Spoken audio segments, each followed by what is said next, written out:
All right, let's now shift our attention to Africa, where the latest from Sudan, 2 days after President Omar al-Bashir was forced to step down, the country's defense minister and also the transitional leader, General Awad ibn Auf, has also announced his resignation.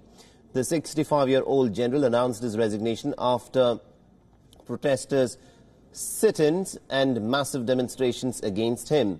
In a televised speech, General Auf said that he took the decision to step down to preserve the unity of the armed forces. عن رضا بعلم يعلمه ربي أعلن أنا رئيس المجلس العسكري الانتقالي التنازل عن هذا المنصب واختيار من أثق في خبرته وكفاءته وجدارته لهذا المنصب، وأنا على ثقة إنه سيصل بالسفينة التي أبحرت إلى بر الأمان.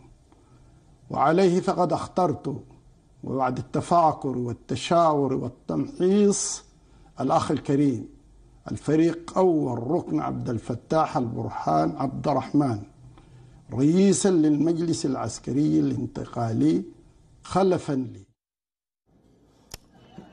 At least about 16 people were killed and 20 others injured by stray bullets at protests and sit-ins until General Ibn Auf announced his resignation.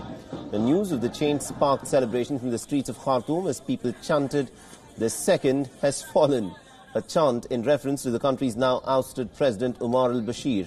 Now, Ibn Auf was in fact the head of the military intelligence during the brutal campaign to suppress the Darfur insurgency back in 2006.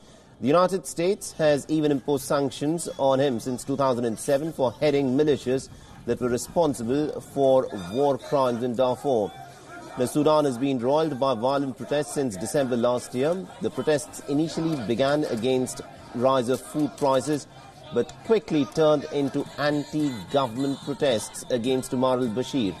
The public pressure finally forced a military coup against Omar al-Bashir 2 days ago. However, public anger did not subside, as people wanted power to be handed over to a civilian government and not generals who were close to Omar al-Bashir. Sudan's fate now lies in the hands of Army General Abdel Fattah Burhan, who is the Inspector General of the Armed Forces, who will take control from Ibn Auf.